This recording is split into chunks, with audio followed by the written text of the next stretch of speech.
दास की आस बस श्वास श्वास पर वास, पार्श करो मत दास को उदासता का दास। ना तो सुर सुख चाहता शिव सुख की ना चाह, तव तुति सरवर में सदा होवे मम अवगाह। बोलिए भगवान के मूल नायक 1008 श्री पारसनाथ भगवान की, परम उपकारी संत शिरोमणि आचार्य गुरुवर विद्यासागर जी महामुनिराज की, परम पूज्य मुनि श्री 108 दुर्लभ सागर जी महाराज की। तो बात मैं बोल रहा था कि भगवान ने बुलाया और भगवान चले आए, ठीक है न। और भगवान जो है उसमें रहने मात्र से भगवान नहीं बन जाएंगे। भगवान ने जो मार्ग बताया उस मार्ग के माध्यम से जब हम चलेंगे तब जाकर भगवान बनेंगे। तो मैं ये बोल रहा था कि वो बाहर में ढूंढ रही थी क्या, देखो गोरखपुर वाले को मालूम है सुई। हाँ, तो वो 4 बच्चे जो आए बोले अम्मा अम्मा क्या ढूंढ रही हो? तो बोले बेटा सुई गुम गई, ढूंढ रही हूँ।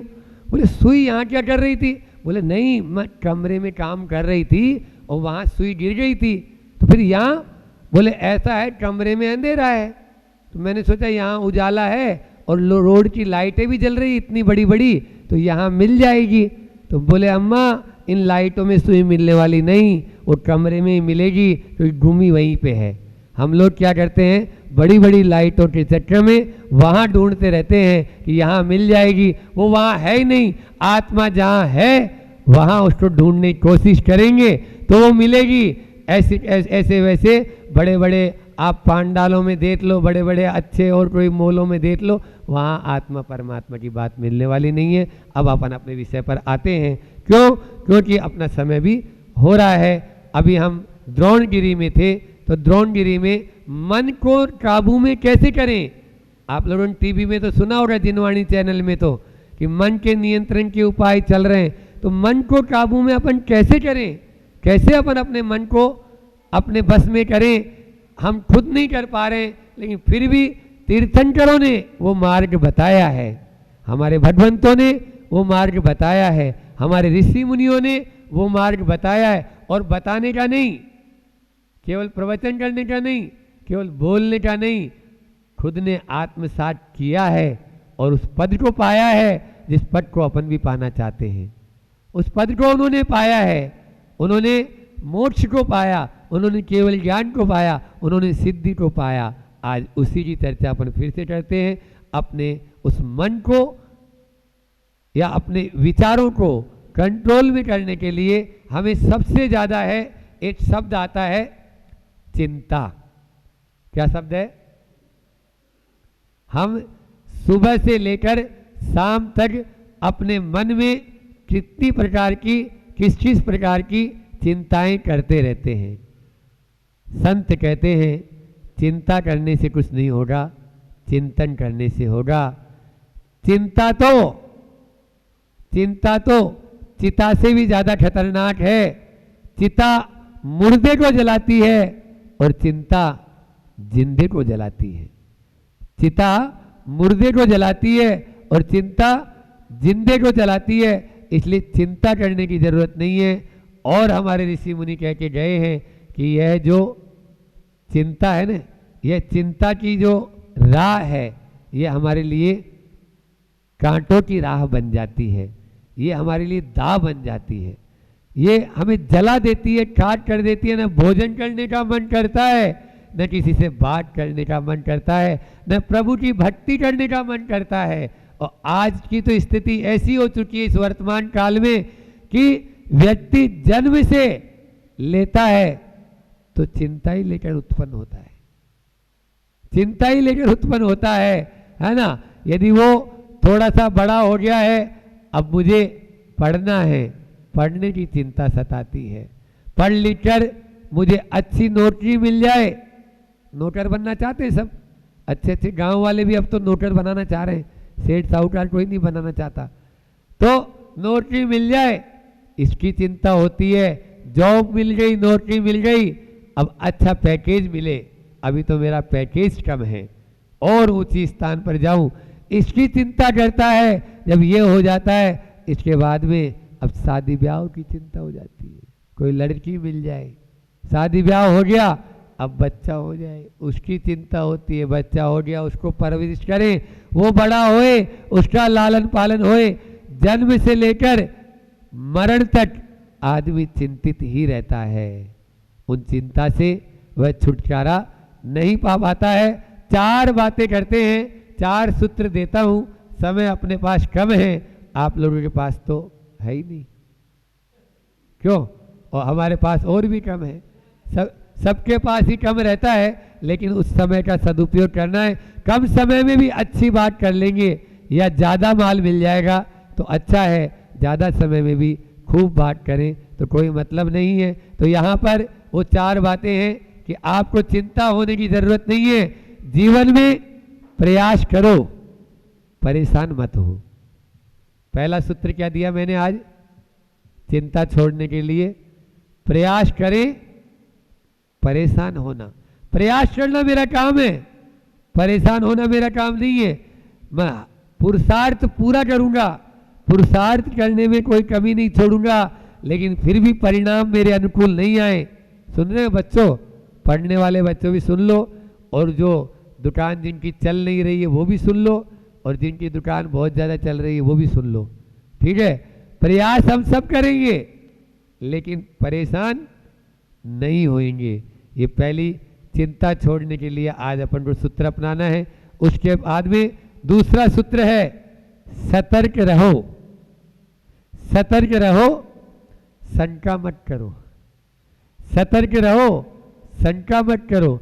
सावधान होना, सतर्क रहना ये अपने लिए जरूरी है, लेकिन शंका करना बहुत खराब। अब देखिए किस प्रकार से होता है कि मान लीजिए पहले बार भगवा से कोई बच्चा इंदौर पढ़ने के लिए गया, या इंदौर तो और छोटा ही है, भारत में ही है, थोड़ा और बाहर, मुंबई पढ़ने के लिए चला गया, बम्बई।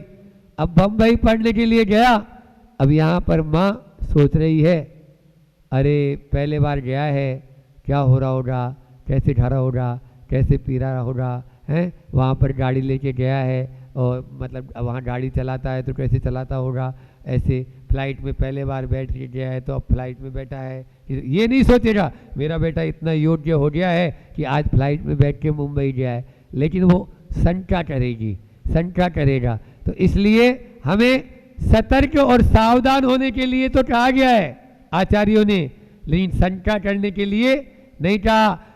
सम्यक दृष्टि का पहला गुण होता है कौन सा, निसंकित। सम्यक दृष्टि के 8 गुण होते हैं, उनमें पहला गुण क्या है, निसंकित, शंका नहीं करना। हाँ, एक बार अपन ने कदम आगे बढ़ा दिया, देव शास्त्र और गुरु का पथ है, गुरुओं ने बताया है, देव और शास्त्र गुरु का यह पथ कभी भी हमें गलत मार्ग नहीं बता सकता, हमें आगे बढ़ते जाना है। लेकिन हमारी स्थिति ये होती है, छोटा सा भी नियम लेते हैं तो पहले शंका कर लेते हैं, अरे ऐसा हो गया तो, अब हमने रात में पानी छोड़ तो दियो महाराज, लेकिन कभी जरूरत पड़ गई तो, अरे तो भैया शंका क्यों कर रहा है। उस सियार को देखो जो रात्रि में पानी छोड़ दिया तो छोड़ दिया, प्राण चले जाएंगे, लेकिन रात्रि में पानी नहीं पिएंगे, क्या उससे क्या पीते हैं क्या हम लोग, बोलो। तो फिर अरे अपने यहाँ नहीं, जो जैनेतर समाज है, मार्कंडेय पुराण उठा के देखो, आचार्य मार्कंडेय, ऋषि मार्कंडेय हुए हैं, उन मार्कंडेय ने लिखा कि दिवागतो, दिवा यानी दिन जाने के बाद रुधिर के समान है पानी और मांस के समान है भोजन। सुन रहे हो भटुआ वालों, प्रवचन तो बहुत सुने होंगे और सुनेंगे, हाँ, और बाकी लोग भी सुनेंगे, सुन रहे हैं, लेकिन रात्रि में यदि आप कुछ भी खा रहे हैं वो मांस के समान बताया वहां पे, नरक के चार द्वार हैं। प्रथमम नरक द्वाराणी, क्या बताया? रात्रि भोजनम, रात्रि भोजन करना, ये नरक का द्वार बताया है। बोलो, जैनेतर ग्रंथों में, महाभारत ग्रंथ में बताया है, गीता ग्रंथ में बताया। तो क्यों ऐसा है नहीं अपन कह रहे हैं? अपने आप पद्म पुराण में तो भरा पड़ा है। इसलिए कभी भी रात्रि में कुछ नहीं, अभी धीरे धीरे धीरे धीरे छोड़ो, इसको एक साथ नहीं होगा। आप पहले रात्रि में यदि अभी भोजन करते, भोजन का त्याग कर दो, महाराज जी फल और पानी लेंगे। उसके बाद में फल का त्याग कर देंगे, 1 साल बाद पानी लेंगे, दूध लेंगे, फिर दूध और पानी का भी, दूध का त्याग कर देंगे, 1 साल पानी लेंगे, फिर पानी का भी त्याग कर देंगे। धीरे धीरे आप चारों प्रकार के आहार का त्याग हो जाएगा। और बंधुओं, आचार्य परमेष्ठी कहते हैं, हमारे भगवंत कहते हैं कि जो 1 साल इस प्रकार से कर लेगा, 6 महीने का उपवास का फल पाएगा। खाते पीते सूर्योदय से लेके सूर्यास्त तक आप जितनी बार खा सको, 50 बार खाओ, मेरा दोनों हाथों से आशीर्वाद है। कितनी बार? 50 बार दिन में खाओ, लेकिन रात में मत खाओ। उन जानवरों को देखो जो पशु पक्षी हैं, रात में जाके अपना विश्राम कर लेते हैं। इस प्रकार से दूसरा बताया, सावधान और सतर्क रहो, शंका मत करो। जो जिन धर्म है उस पर शंका करने की आवश्यकता नहीं है। हमारे पूर्वज हुए, कभी रात में भोजन नहीं करते थे, लेकिन अब ये हम ऐसे हो गए कि अब महाराज रात में ही हमें महाराज थ्रेसर चलाने पड़ते है। रात रात भर थ्रेसर चलते महाराज खेत में। हो, तुम्हारे बाप दादा तो खेती नहीं किए थे, आपको थ्रेसर चलाना पड़ता है। अरे अब तो मशीनें आ गई उल्टी, पहले तो मशीनें भी नहीं थी। दिन में जितना काम हो गया, अपने बोरों में जितना माल भर गया, उसके बाद में फिर दूसरे दिन देख लेंगे। ये तो अपना धंधा था, खेती बाड़ी करने वाले यहाँ सब बैठे हुए हैं, लेकिन हमें रात में कुछ नहीं करना है, ये मेरा कहना है। फिर अगला तीसरा पॉइंट है, चेष्टा करो, चर्चा मत करो। चेष्टा करो, चर्चा मत करो, या चर्या में पालन करो, चर्चा में पालन मत करो। हम चर्चाएं तो बहुत करते हैं, चर्या में उतारते ही नहीं है। बातें बहुत बड़ी बड़ी कर लेंगे, हाँ महाराज बहुत अच्छा प्रवचन कर रहे हैं, महाराज जी बहुत अच्छा बोलते हैं, महाराज जी ऐसा बोले थे, महाराज जी वो बोले थे, लेकिन पालन क्या हुआ? खुद चलेंगे तो मंजिल मिलेगी, बातों से मंजिल नहीं मिलती है। चर्चा का हाल क्या होता है? एक साधु थे, वो साधु जैनेतर थे, तो अपना जा रहे थे और एक गांव में पहुंचना था, लेकिन पहले ही गांव के पहले ही रास्ते में, मार्ग में, पगडंडी में रास्ता भटक गए। अब रास्ता भटकते भटकते जा रहे थे, तो एक खेत में एक किसान काम कर रहा था, उसको आवाज़ दी, सुन रहे हो भाई? हाउ हाउ तो बोल दिया। अब उसने पूछा, महात्मा जी बोलो। साधु बाबा बोले, मुझे अमुक गांव जाना है, मैं पहुंच जाऊंगा या नहीं पहुंचूंगा? तो उसने बोला कि अमुक गांव इतने किलोमीटर है और अभी इतना टाइम हुआ, पहुंच जाओगे आराम से। थोड़ा सा आगे चले, 50 कदम 40 कदम भी नहीं बढ़े, और फिर आए वो साधु। भैया सुन, 1 मिनट, सुन रहे हो? तुम सही तो बोल रहे हो, सच बोल रहे हो ना? इतना ही है ना, ज़्यादा तो नहीं है, नहीं तो हम पहुंच नहीं पाएंगे। हम बोले भैया पहुंच जाओगे, हम तो बोल रहे हैं। उसके बाद में फिर वो आगे अपना काम में लगा किसान, और फिर वो साधु आए, बोले सुनो सुनो। बोले क्या हुआ? बोले भैया मैं रात में नहीं चलता हूँ, जैसे कल हम लोग आए थे ना, तो भैया रात्रि में बिहार थोड़ी करते, अब तेजी से बिल्कुल चल रहे हैं, लेकिन फिर भी प्रायश्चित होता ही अपना, तो बिल्कुल। तो वो आए, बोले देख भैया मैं रात में बिहार नहीं करता हूँ, बिल्कुल भी रात में नहीं चलूंगा। तो तुम बता रहा है सही बोल रहा है ना? बोले भैया पहुँच जाओगे भैया, मैं बोल तो रहा हूँ। तो उसके बाद में थोड़ी सी दूर गए, और फिर वो साधु उस किसान को आवाज़ दिया। अब झुंझला, और किसान तो किसान था, बुद्धि तो थी उसमें, दिमाग तो था, उसकी तरह थोड़ी था जो यानी जो है वो। तो बोले सुन भाई, अब के वो बोलता कुछ, उसके पहले वो बोलता है, सुनो महाराज, रास्ता जो है ना चलने से कटता है, बातों से नहीं। आप 1 घंटे से तो यही हो गया है, अब 1 घंटे के बाद में आप जाओगे तो अब थोड़ी पहुंच पाएंगे हम, ऐसे थोड़ी बोल रहे हैं। इसलिए रास्ता चलने से कटता है, बातों से नहीं। यहाँ पर भी यही है, चर्या में हमें पालन करना है, चर्चा में नहीं। चर्चा में हम समय गुजार देंगे तो कुछ भी नहीं हो पाएगा। और अंतिम चौथी बात है, पहली बात क्या बताई, भूल गए क्या? बोलो। प्रयास करो, बहुत बढ़िया, प्रयास करो, परेशान मत हो। दूसरी बात क्या बताई? सतर्क रहो, शंका मत करो। तीसरी बात क्या बताई सोनू? हाँ हाँ हाँ, चर्या में पालन करो, चर्चा मत करो। और चौथी जो बहुत महत्वपूर्ण है, हम दूरदर्शी बने, दुखदर्शी न बने। हम दूरदर्शी बने, दुखदर्शी न बने। आज हम क्या कहते हैं, दूसरों के केवल मात्र अपना दुख जो होता है उसी की ओर अपना ध्यान हो जाता है, दूरदर्शी बनते ही नहीं है। अरे संसार में ऐसे बहुतेरे व्यक्ति हैं जो आपसे नीचे वाले हैं, बहुतेरे।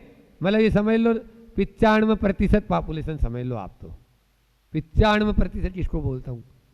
जो हमारे से नीचे के हैं, हम तो उनसे बहुत ऊपर के हैं। इसलिए क्यों अपने आप को दुखी मानते हो? आपको वो सब कुछ मिला है जो अन्य को नहीं मिला है। आपको जैन कुल मिला है, आपको संतों का समागम मिला है, आपको ये मनुष्य भाव मिला है, उसमें भी बहुत आप आगे बढ़ सकते हो। आप ऐसा न समझे कि नहीं अब हमने तो स्त्री पर्याय पाली महाराज, हमारा तो कछु नहीं हो सकत। ऐसा नहीं हो सकता। आप चाहेंगे मजबूत बन जाएंगे तो सब कर सकते हैं, और मजबूत नहीं बनेंगे तो कुछ भी नहीं कर सकते हैं। इसलिए यदि चिंता छोड़नी है, चिंता के लिए अपन को इन 4 बातों को याद रखना बहुत आवश्यक है। तो निश्चित रूप से मैं तो कह रहा हूँ मन भी बस में हो जाएगा, चिंता भी छूट जाएंगे, मोक्ष मार्ग में आगे भी बढ़ जाएंगे। इन 4 बातों को आप आत्मसात करें, अपने हृदय में पालन करें, तभी हम आगे बढ़ सकते हैं, अन्यथा आगे बढ़ नहीं पाएंगे। और बता दें कि चिंता करना और चिंता में डालना, ये 2 शब्द हैं। क्या बोला मैंने? हाँ, एक आप लोगों ने डायलॉग सुना होगा। डायलॉग जानते हो?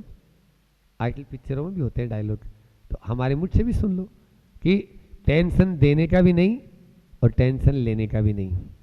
क्या बोला? टेंशन देने का भी नहीं और टेंशन लेने का भी नहीं, केवल मात्र अटेंशन रहने का।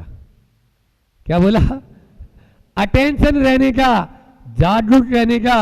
आप जागरूक रहेंगे तभी आपके व्रत, संयम और शील पालन हो पाएंगे, अन्यथा सोते रहोगे, घुर्राटे भरते रहोगे। बोले महाराज हम तो रात में सोते, दिन में तो सोती नहीं है। हाउ, इतने अभी बैठे हैं वो भी सो रहे हैं। सो रहे हैं मतलब धर्म की दृष्टि से सो रहे हैं। भले ही आंखें आपकी अभी खुली है, आप हमें देख रहे हैं और हम आपको देख रहे हैं, लेकिन अटेंशन रहने का। और ज्यादा अटेंशन कब रहेंगे? टेंशन देने का नहीं, टेंशन लेने का नहीं, अटेंशन रहने का। ये कब होगा? जब आपका इंटेंशन सही होगा। जब आपका इंटेंशन सही होगा। इंटेंशन का मतलब होता है इरादा। इंटेंशन का मतलब क्या होता है? इरादा। इरादा कर लिया हमने, इरादा कर लिया हमने। पर कचरा उठाने वाली गाड़ी आते ना, वाह बोलती है मोदी जी वाली। अब बोलती नहीं बोलती? स्वच्छता, हाँ ये हमारे सोनू भैया याद दिलाए, स्वच्छता अभियान। तो ये इरादा, लेकिन क्या कर लिया? कचरा फेंकने का और उठाने का। कौन सा कचरा? मोदी जी बोल रहे हैं, हम भी मोदी जी अभी तो, ये समझ लो आप तो। हाँ समझ में आ रहे? वो राजा है तो हम महाराजा हैं, इतना ही तो अंतर है। वो राजा है हम महाराज हैं। तो ठीक है, तो इरादा कर लिया हमने काय का? कचरा फेंकने का। कौन सा? भीतर का कचरा। समझ में आ रहा है? जब तक हम ये पाप रूपी कचरा, कसायों रूपी कचरा ये नहीं फेंकेंगे, क्रोध मान, अभी महाराज जी के मुझ से अपन सुनेंगे, क्रोध मान माया लोभ, है ना? महाराज जी के प्रवचन तो उसी में चल रहे। तो ये कचरा फेंकना होगा। जब तक ये नहीं फेंकेंगे तब तक आप बाहर में भले ही उस गाड़ी में रोज 1 बाल्टी उठा के डालते रहो, कुछ फर्क नहीं पड़ने। वो बाहर का कचरा है, भीतर का कचरा साफ करें तो निश्चित रूप से उन ऊंचाइयों को पा सकते हैं। 4 बात फिर बता दी मैंने, टेंशन देने का नहीं, टेंशन लेने का नहीं, अटेंशन रहने का और इंटेंशन अच्छा रखने का, तभी जाकर हम आगे बढ़ पाएंगे। इतना ही रखते हैं। बोलिए अहिंसा परमो धर्म की। आचार्य गुरुवर विद्यासागर जी महामुनि राज की।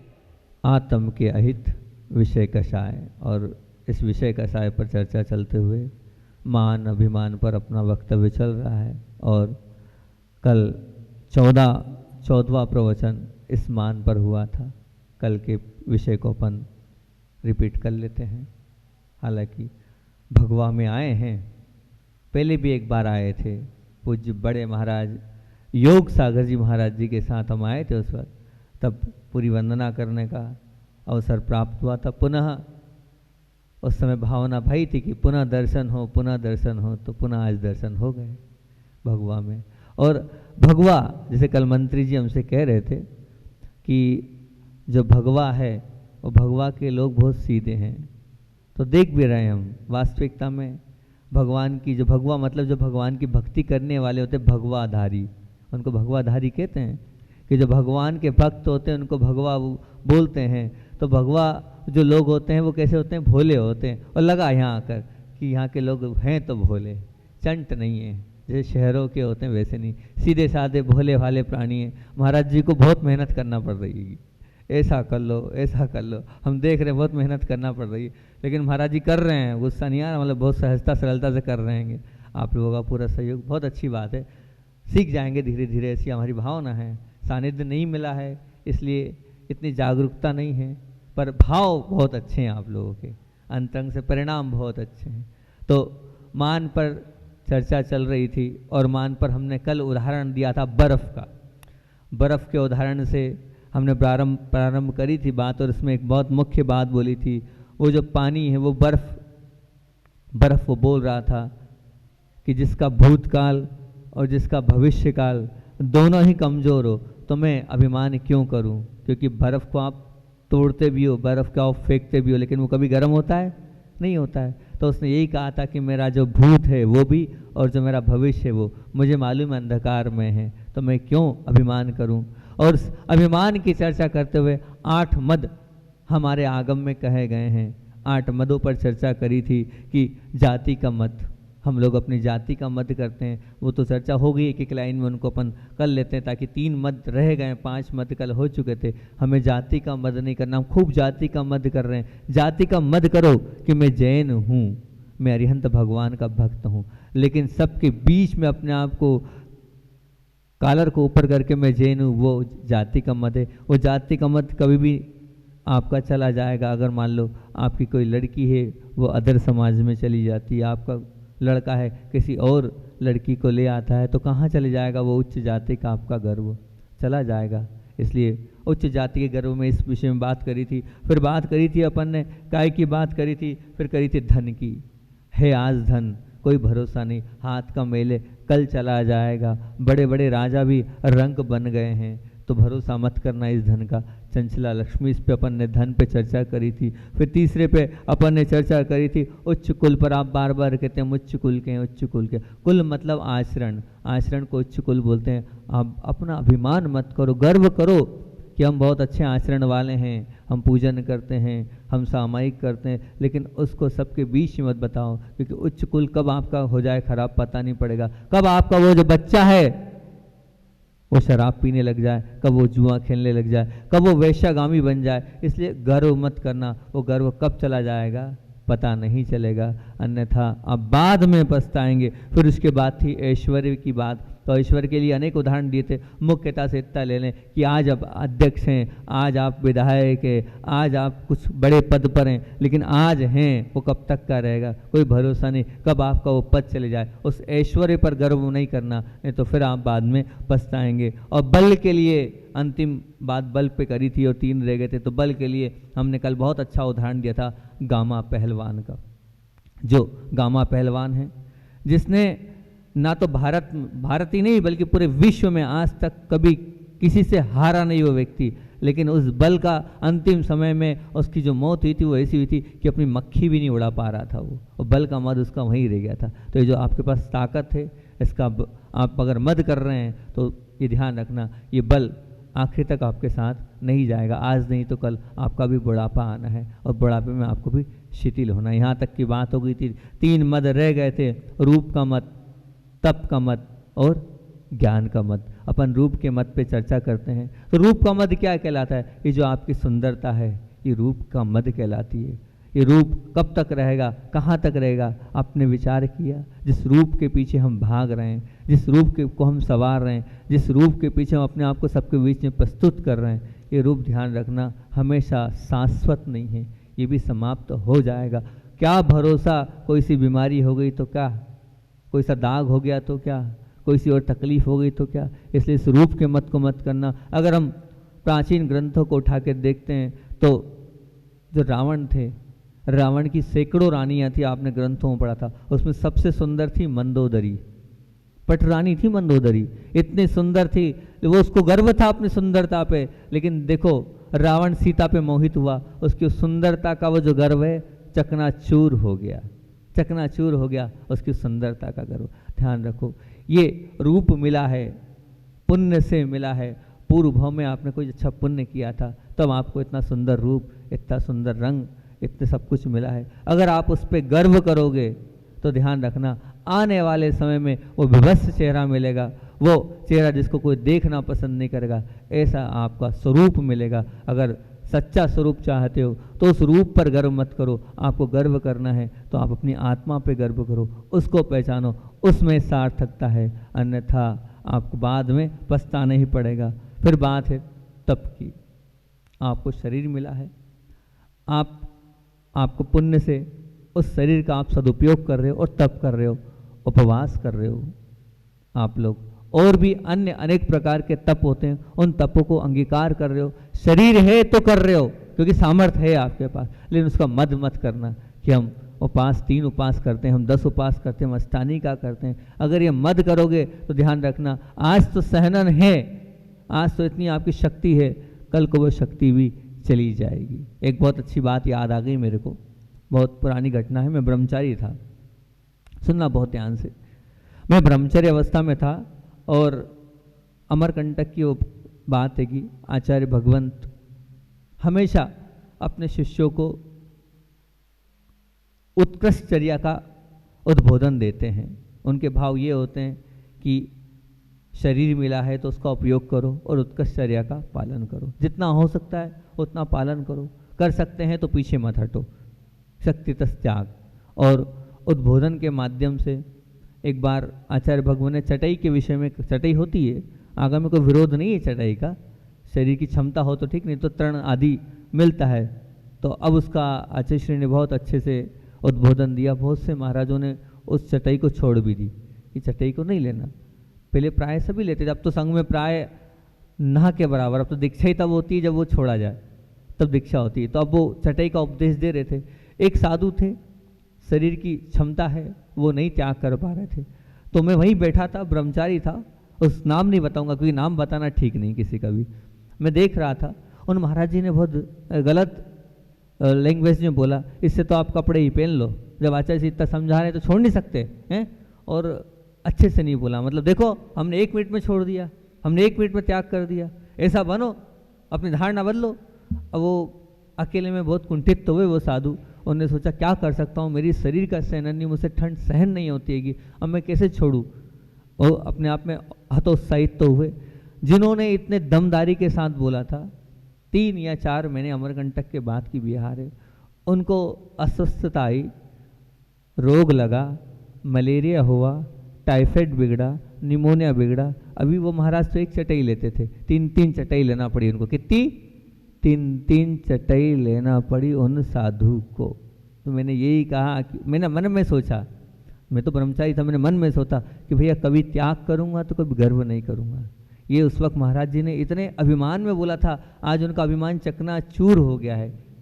1 नहीं 3-3 चटाई, वो तो वो महाराज तो 1 ले रहे थे मजबूरी के साथ, आपको 3-3 लेना पड़ेगा। क्योंकि देखो आप प्रोत्साहित कर सकते हो, आप बता सकते हो कि नहीं ये ठीक नहीं है, अपन छोड़ सकते हैं, लेकिन आप जिस वे में बोल रहे हो उसमें आपका अभिमान झलक रहा। मैंने छोड़ा, मैंने त्याग किया, ये जो मैं पना आ गया, या मैं को आप बता रहे हो बड़ा, ये ध्यान रखना, ये जो मैं पना है ये अभिमान को पोषित कर रहा है, ऐसा अभिमान मत करना। ऐसा अगर अभी आप अभिमान कर रहे हो तो ईमान के चलना, कल आपकी वही दृष्टि होगी जो उसकी हुई है, सामने वाले की। साक्षात सत्य उदाहरण आपके सामने मैंने रखा है, जिन्होंने अपने तप पर, ये भी एक तप कहलाता है क्योंकि कोई मूल गुण नहीं है उसको छोड़ना, ये तप ही है, चटाई को त्याग करना उत्तर गुण में आता है।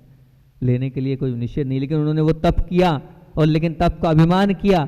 अब वो 3-3 लेना पड़ रही है। अब आज की कंडीशन मुझे नहीं मालूम कि क्या लेते हैं, क्या त्याग है उनका, लेकिन आपको वस्तु स्थिति बता रहे हैं। इसलिए आप अपने शरीर से कोई तप कर रहे हैं, उस तप का अभिमान मत करना। आज है, कल नहीं कर पाए तो क्या होगा बताओ। अभिमान करोगे तो उस तप का कोई सार्थकता नहीं रहेगी। उसके बाद है अंतिम ज्ञान का मत। 8वां मत बचा था हमारा ज्ञान का मत। ज्ञान का मतलब क्या? आपके पुण्य से वर्तमान में आपका क्षेत्रम बहुत अच्छा है, आप अच्छा बोल लेते हैं, आप अच्छा कर लेते हैं, आप अच्छी प्रस्तुति कर लेते हैं, बहुत अच्छी बात है। ये पूर्व में आपने खूब वैयावृत्ति करी होगी तो आपको वो सब कुशलता मिली है, आपने खूब ज्ञान दान दिया होगा इसलिए आपका क्षेत्रम बहुत अच्छा है, आपने खूब अच्छे अच्छे कार्य किए होंगे इसलिए कुशलता है आपके इस कार्य में। हर चीज़ में आप चाहे अपने भोजन बनाने में ले सकते हैं कि आपको वो भोजन बनाने की कुशलता है, आपको दुकान चलाने की कुशलता है, आप अपने और भी जितने काम है उसमें कुशलता है, तो कुशलता में मान के चलना कि आपने पूर्व में कुछ अच्छा किया था इसलिए वो आपको गॉड गिफ्ट में मिला है और उसकी कुशलता आपके पास है। लेकिन अगर आप उस कुशलता पे, उस ज्ञान पर आप मद करोगे तो ध्यान रखना वो भी जो है चला जाएगा, वो भी समाप्त तो हो जाएगा। एक बहुत अच्छी उस पर भी याद आ गई मुझे बात। एक साधु थे, बहुत बहुत बड़े प्रवचनकार भी थे और बहुत प्रभावक संत भी थे। वो उन संत और प्रभावक संत के पास कोई छोटे साधु मिलने गए, कोई छोटे साधु मिलने पहुँचे। जब वो पहुँचे वहाँ मिलने तो उन्होंने इतना अच्छे से उनको रिस्पॉन्स, ना समय दिया, ना बात करी, ना वो उन्हीं के गण के थे, उन्हीं के समूह के थे, उन्हीं के गुरु से दीक्षित थे। ऐसा नहीं कि अन्य गुरु से दीक्षित साधु पहुँचे हों, उन्हीं के गण के, उन्हीं के गुरु से दीक्षित पहुँचे। उस वक्त उन्होंने उनको कोई भी इम्पोर्टेंस नहीं। कोई छोटा साधु, ज्ञान में कमज़ोर, कुशलता में कमज़ोर, और ये बड़े साधु, ज्ञान भी इनका अच्छा, कुशलता भी अच्छी, लोग भी इनके पीछे दौड़ रहे हैं। वाणी का जादू था तो लोग पीछे दौड़ रहे हैं। वो जो देख रहे थे हम कि देखो ये अपनी इस कुशलता पर अभिमान कर रहे हैं, समय देने को तैयार नहीं, बात करने को तैयार नहीं। वो अंत समय उस साधु का मैंने देखा कोई समाधि कराने वाला नहीं मिला, ऐसा उस साधु का अंत निकला है। कोई समाधि कराने नहीं मिला, कोई उसका साथी नहीं मिला, कोई गुरु सानिध्य नहीं मिला। ये स्थिति होती है जो इस प्रकार की अपनी कुशलता पर और अपने वाणी पर और अपने क्षोभसम पर जो मद करते हैं, अंत उनका खराब होता है। असमाधि का कारण कहा है, क्या कहा है?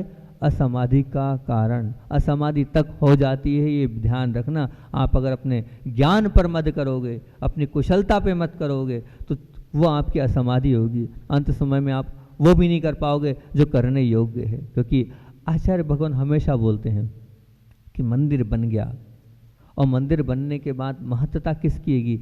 मंदिर पर, शिखर पर, और शिखर पर कलशा चढ़ जाए उसका महत्व होता है। तो वो कलशा जब चढ़ता है, इसी प्रकार मनुष्य पर्याय है। इस मनुष्य पर्याय की सार्थकता इसमें है।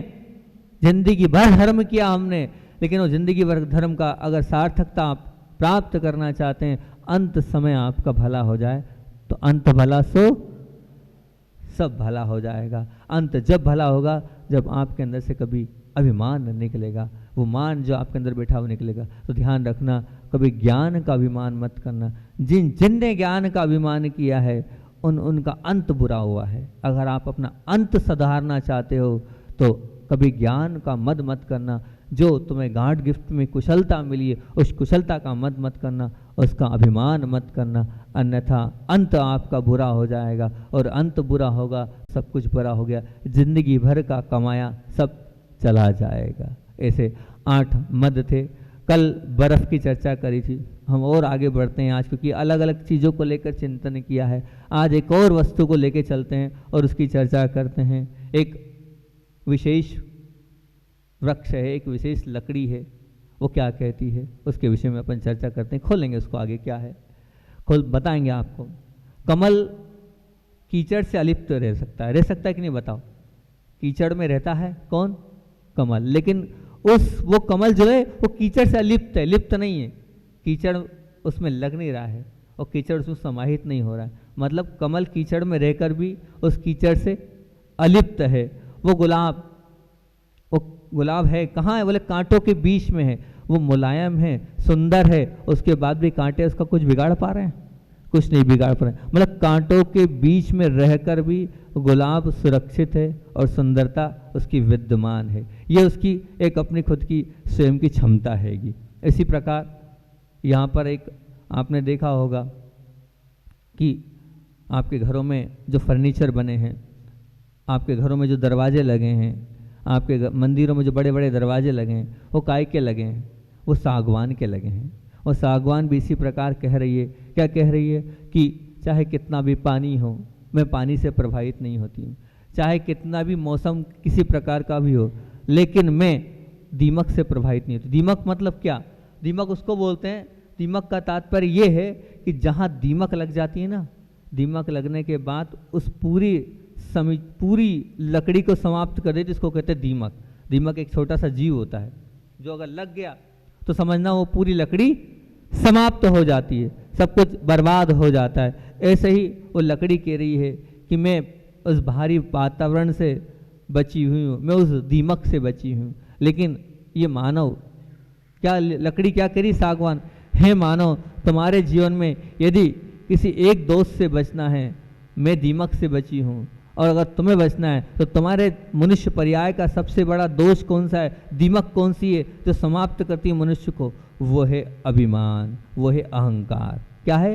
अहंकार। जैसे मैं अहंकार से अपने आप को बचाकर और मैं सुरक्षित हूँ, जैसे मैं अभिमान से अपने आप को बचाकर सुरक्षित हूँ, वैसे ही अगर तुम सुरक्षित होना चाहती हो अपने जीवन में, आप लोग अपने जीवन में सुरक्षित होना चाहते हो, तो क्या करो? अहंकार रूपी दीमक को कभी मत लगने दो। जिसके जीवन में अहंकार लग गया उसका जीवन समाप्त हो गया, क्योंकि वो जो अहंकार है वो भगवान से दूर रखता है, गुरु से दूर रखता है, मित्रों से दूर रखता है, परिवार से, सबसे दूर रखता है। विचार, जिसके पास अभिमान है उसका परिवार उसके साथ नहीं है, जिसके पास अभिमान है उसका मित्र उसके साथ नहीं है, जिसके पास अभिमान है वो गुरु के साथ रह नहीं सकता है, गुरु की मान नहीं सकता है, जिसके पास अभिमान है वो प्रभु का भक्त हो नहीं सकता है। जब तक अभिमान नहीं गलेगा तब तक वो प्रभु का भक्त कैसे बन सकता है? ये बड़ी विडंबना है। ये मतलब ये दोष ऐसा दोष है, समस्त दोषों को समाप्त करने वाला है। आपके जितने सद्गुण हैं उन सब सद्गुणों को समाप्त करने वाले, आपके समस्त दोषों पर ये भारी पड़ने वाला दोष है अभिमान। तो वो वृक्ष बार बार आपसे कह रहा है, मैं वृक्ष होकर भी मेरे करीब आने नहीं दे रहा हूँ, और आप अपने जीवन में उस अभिमान को राजा का स्थान दिए हुए हो। काय का स्थान? आज हर एक व्यक्ति के अंदर वो अभिमान कूट कूट के भरा है। अगर आप अपना कल्याण करना चाहते हो तो उस वृक्ष की उस सीखो, वो वृक्ष उपदेश दे रहा है, वो वृक्ष उपदेश दे रहा है कि अब अभिमान को छोड़ दोगे तो तुम्हारा भला हो जाएगा।